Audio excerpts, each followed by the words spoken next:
তো 2025 ডিএলএডত অহা প্ৰথমটো গণিতৰ কোশ্চেন আছিল এনে ধৰণৰ।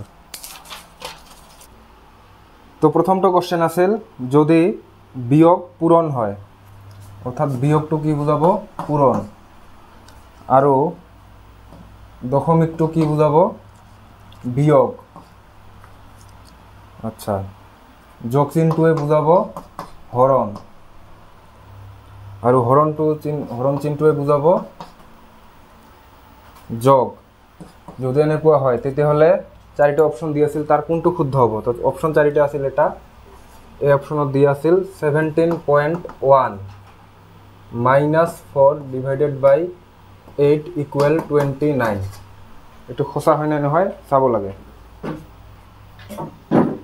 তো আমি এতিয়া এইটো পৰীক্ষা কৰি চাম সঁচা হয় নে নহয়। তো আমাক কি কৈছিল যে 17 পইণ্টটোক কি দিব কৈছিল? বিয়োগ। তো পইণ্টটোৰ ঠাইত আমি বিয়োগ বহাই দিলোঁ 1।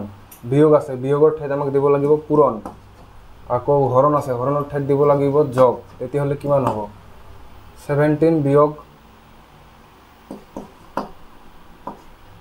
4 × 8 = 4 যোগ 4, তাৰমানে এইটো হৈ যাব আমাৰ 17।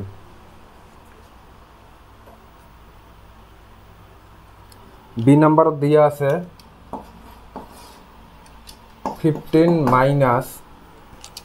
7.5 + 20। তো এইটো যদি আমি কোশ্চেন হিচাপত চেঞ্জ কৰোঁ, 15 মাইনাছৰ জাগাত বহিব পূৰণ, 7 দশমিকৰ ঠাইত বহিব বিয়োগ, আৰু যোগৰ ঠাইত বহিব হৰণ।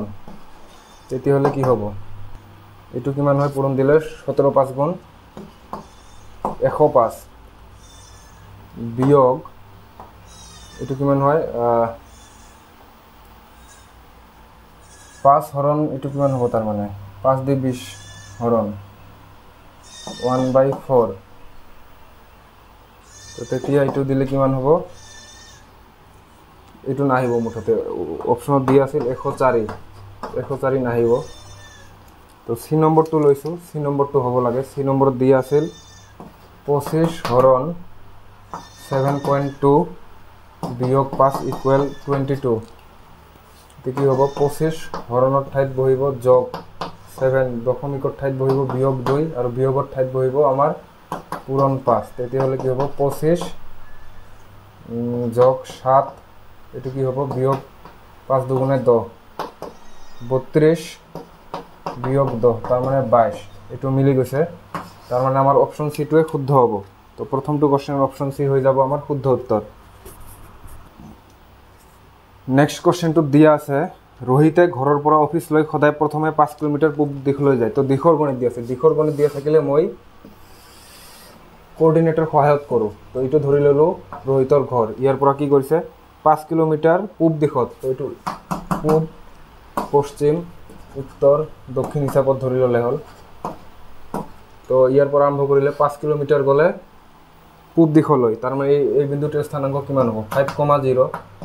বাছ, তাৰপিছত কি কৰিছে? তেওঁ বাওঁহাতে 12 কিলোমিটাৰ যায়, তাৰমানে এইফালে আকৌ 12 কিলোমিটাৰ যাব। তেতিয়াহ'লে ইয়াৰ স্থানাংক কিমান হ'ব? 5,12 ইয়াত। তাৰপিছত পুনৰ সোঁহাতে 5 কিলোমিটাৰ যায়, এইফালে আকৌ 5 কিলোমিটাৰ গ'ল। তেতিয়াহ'লে এক্সৰ ভেলু ইয়াতে হৈ যাব আমাৰ 10 আৰু y 12। এইটো বিন্দুৰ স্থানাংক হ'ব ইমান। তাৰপিছত কি কৰিলে? আচ্ছা, সোঁহাতে পুনৰ 5 কিলোমিটাৰ, তাৰপিছত পুনৰ সোঁহাতে ঘূৰি 12 কিলোমিটাৰ যায়, তাৰ পৰা আকৌ 12 কিলোমিটাৰ যায় সোঁহাতে, এইফালে 12 কিলোমিটাৰ আহে, তাৰমানে ইয়ালৈকে আহিব, কাৰণ ইয়াত 12 আছিল যিহেতু, এইখিনিলৈকে আহিব। তো এতিয়া ইয়াৰ কি হ'ব? y কোঅৰ্ডিনেটটো 0 হৈ গ'ল, আৰু x কিমান হৈ যাব আমাৰ? 10, তাৰমানে 10,0 এইটো।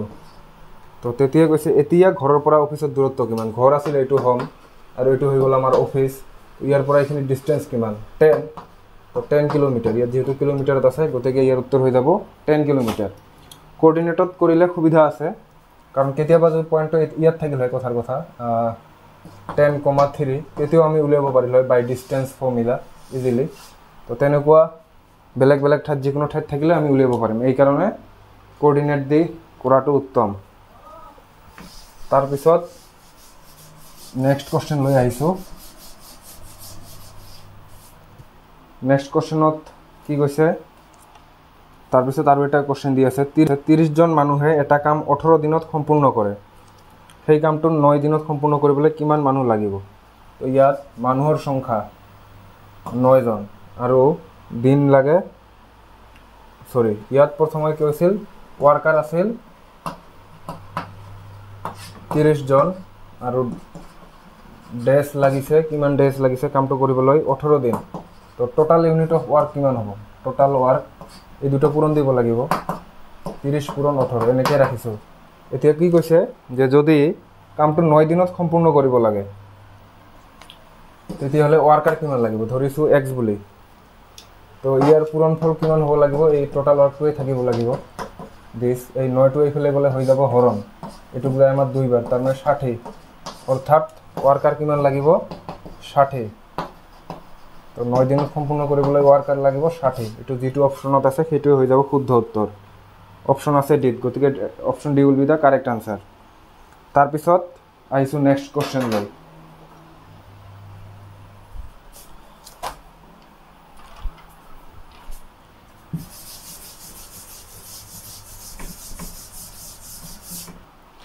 নেক্সট কোশ্চেনত আমাক এটা দ্বিঘাত সমীকরণ দিয়ে আছে x² + 4x + 3 = 0 এটু এটা দ্বিঘাত সমীকরণ দিয়ে আছে তলত দিয়া পর কোনটো শুদ্ধ x এর কিছুমান ভ্যালু দিয়ে আছে যে x = 3,1 x = option two a to b -3,1 x = -3,-1 আৰু x = 3,-1 ইয়াত দুটা ভ্যালুৱে মাইনাসত আহিব কাৰণ গুটেইখিনি ইয়াত প্লাসত আছে গতিকে শুদ্ধ উত্তৰ এইটোৱে হ'ব কিন্তু তথাপিও কৰি দেখুৱাইছো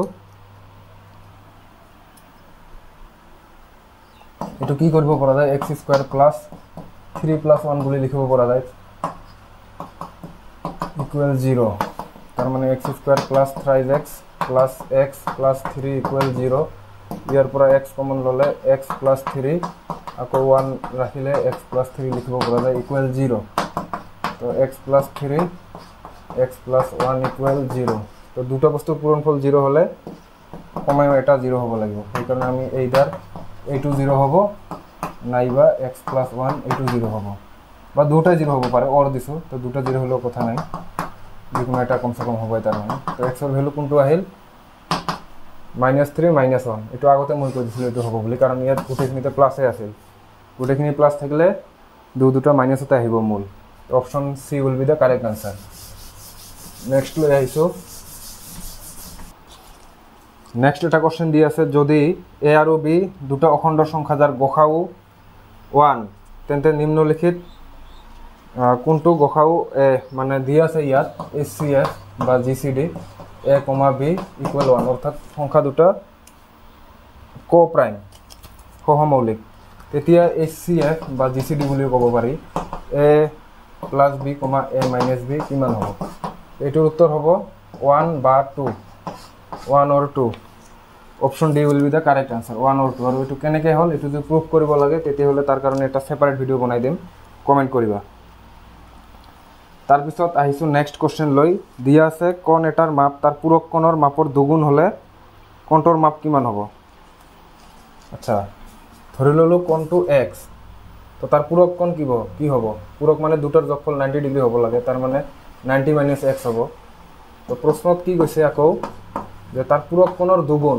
এটো দুগুণ তাৰ মানে যেটো কোণ আছিল প্ৰথমত তো x = 180 ডিগ্ৰী - 2x তো ইয়াৰ পৰা কি পোৱা যাব এটো ইফালে আহিলে 2x + x 3x = 180 ডিগ্ৰী তাৰ মানে x = 60 ডিগ্ৰী হ'ব তাৰ মানে x = 60 ডিগ্ৰী অৰ্থাৎ কোণটো কিমান হৈ যাব 60 ডিগ্ৰী আৰু এটো ইয়াৰ পৰা বুজা যায় যদি 60 ডিগ্ৰী কোণ হয় তাৰ পূৰক কোণটো কিমান হ'ব 90 - 60 তাৰ মানে 30 ডিগ্ৰী তো ইয়াৰ পূৰক কোণৰ দুগুণ এটো তো ঠিকই আছে আমাৰ উত্তৰ 60 ডিগ্ৰী হ'ব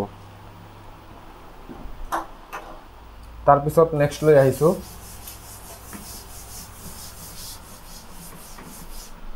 আকৌ তো নেক্সট কোশ্চেন এটা দিয়া আছে এটা গ্রাফ দিয়া আছে কৈছে নিম্নলিখিত কোনবিধ ফলৰ বিক্ৰি কমলাৰ বিক্ৰিতকৈ 50% অধিক তো কমলাৰ বিক্ৰি দিয়া আছে কিমান কমলাৰ বিক্ৰি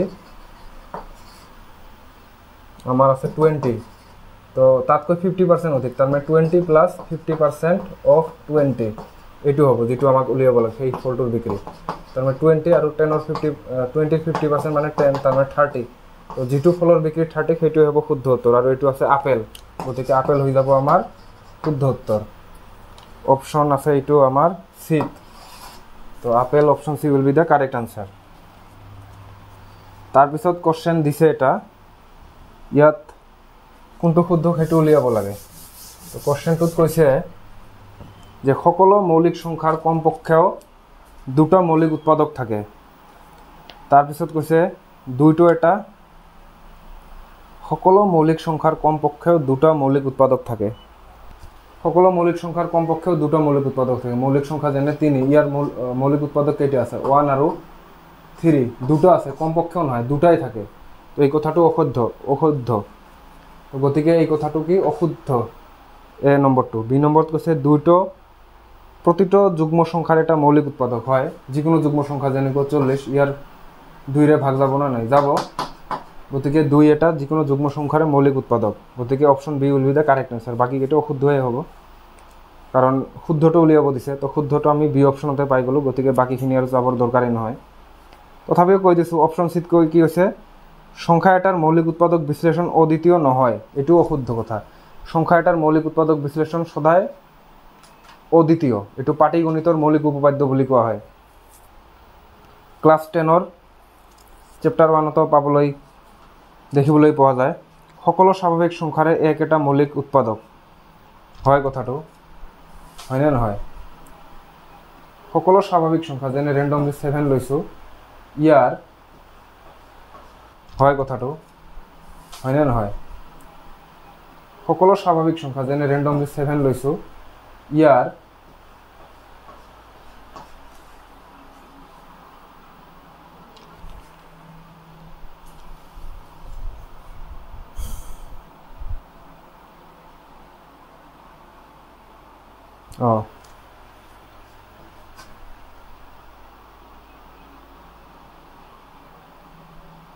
তো যেনেকুৱা ৰেণ্ডমলি এটা সংখ্যা লৈছোঁ 7, তো ইয়াৰ উৎপাদক কি আছে? 1 আৰু 7।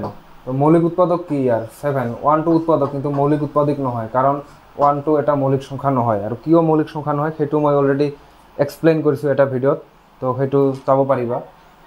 তাৰপিছত নেক্সট কুৱেশ্যন দিছে, তলৰ কোনটো 0.0009ৰ বৰ্গমূল? তো 0.0009 ইয়াৰ বৰ্গমূল মানে ৰুট লাগে। এইটো কি হ'ব? 0.3। 4 ঘৰ আগত আছিল 1 2 3 4, তেনেহ'লে 2 ঘৰ আগত হ'ব 1 ঘৰ 2 ঘৰ। এইটো হ'ব আমাৰ উত্তৰ। And the answer is given in the option A. তাৰপিছত কি কৈছে নেক্সট কুৱেশ্যন,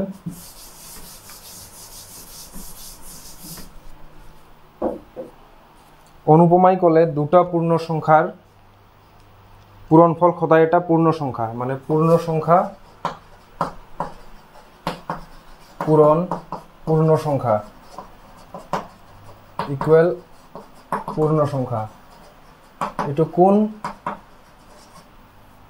বিধিত পৰিছে? তো কিবা এটা বস্তু, তো এইটো কৈছে এইটো কোন বিধিত পৰিব? এইটো কি হ'ব? পূৰণ সাপেক্ষে আবদ্ধ বিধি। পূৰণ সাপেক্ষে, ইয়াত পূৰণ ইউজ হৈছে, গতিকে পূৰণ সাপেক্ষে পূৰ্ণ সংখ্যাৰ আবদ্ধ বিধি হ'ব। আবদ্ধ বিধি মানে প্ৰথমত যিটো বস্তু থাকে, বস্তুটো অপাৰেশ্যন কৰাৰ পিছতো সেইটো বস্তুৱে থাকে। তো প্ৰথমত আমাৰ পূৰ্ণ সংখ্যা আছিল, লাষ্টতো কি আছে? পূৰ্ণ সংখ্যাই আছে, গতিকে এইটো আবদ্ধ বিধি হ'ব। পূৰণ সাপেক্ষে পূৰ্ণ সংখ্যাৰ আবদ্ধ বিধি। তাৰপিছত নেক্সট কি কৈছে, যদি এটা সংখ্যাৰ মৌলিক উৎপাদক বিশ্লেষণ 2 স্কুৱেৰ ইনটু 3 ইনটু 5 হয়, তেতিয়াহ'লে উৎপাদকৰ সংখ্যা কিমান? এই সংখ্যাটো, তো এইটোৰ মানে কি? সংখ্যাটো কি বুজাইছে? 2 স্কুৱেৰ মানে 4 টাইমছ 3 পূৰণ 5। এইটো মানে কি? সংখ্যাটো 60। তো 60ৰ উৎপাদক কেইটা আছে? হিচাপ কৰিলে হ'ল 60ৰ কি উৎপাদক আছে? হাইলি কম্পোজিট নাম্বাৰ 60 এটা।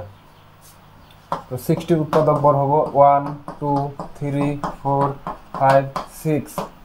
6ৰ পিছত যাব 10 12 15 20 30, তাৰপিছত 60। তেনেহ'লে 1 2 3 4 5 6 7 8 9 10 11 12টা।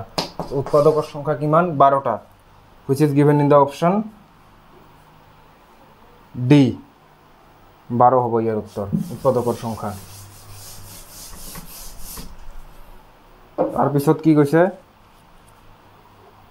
নিম্নলিখিত কোনটো আটাইতকৈ সৰু সংখ্যা যাক 300 লগত যোগ কৰিলে এটা পূৰ্ণবৰ্গ সংখ্যা পোৱা যাব 300 আছে ইয়াৰ লগত কেইটামান অপচন দিয়া আছে 36 25 24 16 তো কৈছে আটাইতকৈ সৰু পৰা আমি যোগ কৰি চাম 16 যোগ দিলে 316 হৈ যায় পূৰ্ণবৰ্গ সংখ্যা নহয় গতিকে এটো নহব তাৰপিছত নেক্সট সেকেন্ড স্মলেস্ট ত্ৰুটি আছে 300 আৰু যোগ 24 দিলে হৈ যাব আমাৰ 324 এটো এটা পূৰ্ণবৰ্গ সংখ্যা হয় গতিকে আমাৰ 24 টো হৈ যাব শুদ্ধ উত্তৰ অপচন সি তাৰপিছত কি কৈছে তোৰালিয়ে 44 সেন্টিমিটাৰ দৈৰ্ঘ্যৰ এডাল তাৰ লৈ ইয়াক বৃত্ত আকাৰত ভাঁজ কৰি ইয়াৰ কালি উলিয়ালে তো যদি একেডাল তাৰ বৰ্গাকৃতিত ভাঁজ দি কালি উলে তেন্তে বৰ্গৰ কালিতকৈ কিমান বেছি হ'ব আচ্ছা প্ৰথম অৱস্থাত এখন তাৰ লৈ এনেকে বৰ্গ আকৃতিত খজাইছে আৰু তাৰটোৰ টোটাল ডিস্টেন্স আছিল বা লেংথ আছিল 44 সেন্টিমিটাৰ তো মানে এটো কি বুজাইছে পৰিসীমা বুজাইছে তো পৰিসীমা বৃত্তৰ কি হয় টুৱাইস বাই r ইকুৱেল কিমান দিয়া আছে 44 সেন্টিমিটাৰ তো 2 * 22/7 * r ইকুৱেল কি হৈ যাব আমাৰ 44 তো r ইকুৱেল কি হৈ যাব 44 এই হৰণটো এফালে হৈ যাব পূৰণটো এফালে হৈ যাব হৰণ আৰু এই পূৰণটো এফালে আহিলে হৈ যাব হৰণে হ'ব তো এটো দি আমাৰ যায় এইবাৰ দুইবাৰ আৰু এই দুই দুই কটা গলে আমাৰ r আহি যাব 7 তাৰ মানে ইয়াৰ ৰেডিয়াস 7 তো ৰেডিয়াস যদি 7 হয় তেৰি হলে এরিয়া কিমান হ'ব এরিয়া কি হয় পাই r স্কয়ার তার মানে 22/7 r স্কয়ার মানে কি 7 এর স্কয়ার মানে 7 * 7 এটা 7 কটা গলে থাকিব 22 পূরণ 7 পূরণ দিলে হৈ যাব 154 ইমান সেন্টিমিটার স্কয়ার অর্থাৎ এটোৰ কালি হৈ গল 154 সেন্টিমিটার স্কয়ার আচ্ছা এতিয়া যদি সেই একেডাল তারে দি এটা বর্গ বনায় তেতিয়া কি হ'ব আচ্ছা তারে দি বর্গ বনাইছে ইয়াৰ পৰিসীমা কিমান হৈ আছে 44 তাৰ মানে এটা বাহুৱে কিমান কৰি হ'ব 11 কৰি হ'ব 11 সেন্টিমিটার 11 11 11 11 তেতিয়া 44 হ'ব তো 11 হলি ইয়াৰ কালি কি হ'ব বাহু স্কয়াৰ মানে 11 এৰ স্কয়াৰ মানে 121 সেন্টিমিটাৰ স্কয়াৰ তো আমি দুটাৰে কালি পাই গলো তো কৈছে কিমান বেছি হ'ব তেনে হলে 154 এর পৰা 121 মাইনাস দিলে হল 33 হ'ব তাৰ মানে 33 সেন্টিমিটাৰ স্কয়াৰ বেছি হ'ব বৃত্তটোৰ কালি পৰিসীমা একে কিন্তু বৃত্তটোৰ কালি বেছি একচুয়ালি এটো এটা নিয়মে আছে যে একে পৰিসীমা বিশিষ্ট যিকোনো জ্যামিতিক চিত্ৰৰ ক্ষেত্ৰত বৃত্তৰ কালি আটাইতকৈ বেছি কাৰণ বৃত্তৰ কোনো বাহুৱে নাই এইবিলাকত যিমানে বাহু বাঢ়ি যাব সিমানে কালি কমি কমি আহিব তাৰ পিছত নেক্সট আহিছো কোনটো কোশ্চেন লৈ আচ্ছা সামগ্ৰী এবিধৰ চিহ্নিত মূল্য আছে 1000 টকা চিহ্নিত মূল্য মানে লিখা যেটো মূল্য থাকে মার্ক প্রাইস আছে ₹1000 তো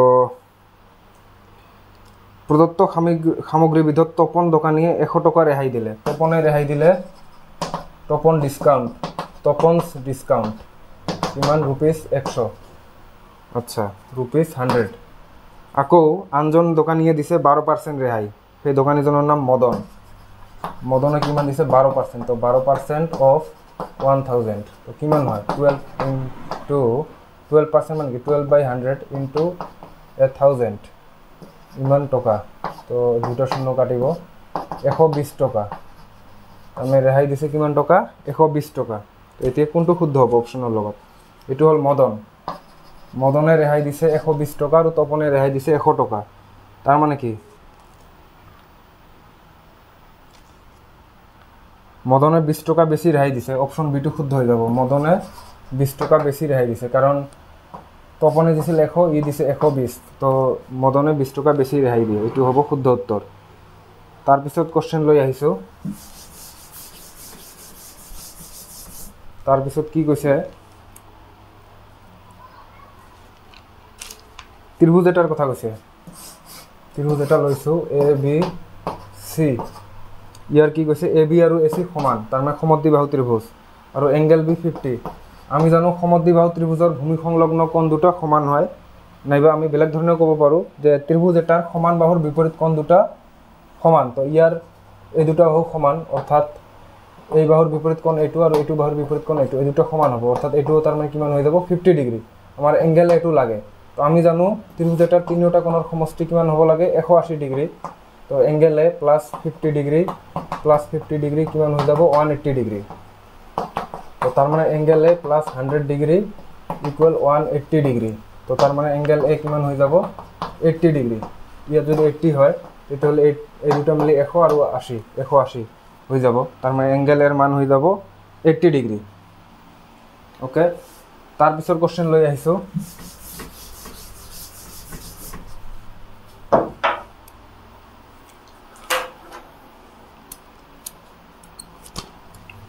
এখন মানচিত্ৰত কি কৈছে স্কেল এটা দি আছে 1:5 লাখ, তার মানে 1 সেন্টিমিটার ইকুয়াল 5 কিলোমিটার। ম্যাপত যদি 1 সেন্টিমিটার হয় রিয়েলত 5 কিলোমিটার হ'ব। তো কৈছে যদি ম্যাপত 30 সেন্টিমিটার হয় তেতিয়া রিয়েলত কিমান হ'ব, পূরণ দিলে হ'ল। 1 সেন্টিমিটাৰত 5 কিলোমিটাৰ, তেতিয়াহ'লে 30 সেন্টিমিটাৰত কিমান হ'ব 5 পূৰণ 30 ইমান কিলোমিটাৰ, অৰ্থাৎ 150 কিলোমিটাৰ। এইটো হৈ যাব আমাৰ শুদ্ধ উত্তৰ, অপশন ডি। তাৰপিছত কেইটামান 4টা অপশন দিয়া আছে, কৈছে যে ভগ্নাংশ দিয়া আছে, অধক্রমত কোনটো সজ্জিত হৈ আছে, তাৰমানে ডাঙৰ পৰা সৰুলৈ। এইটোতো একেবাৰে সহজ, অপশন ডি হৈ যাব। অপশন ডিটোৱে শুদ্ধ হ'ব। 23/17, 19/17 নহয় 7 আছে, 17/7, 13/7। তো এইটোৱেতো ডাঙৰ পৰা সৰুলৈ হৈ আছে অধক্ৰমত, গতিকে এইটোৱে হৈ যাব আমাৰ শুদ্ধ উত্তৰ। তো আজিৰ ভিডিঅ'ত এইখিনিয়ে আছিল, ধন্যবাদ।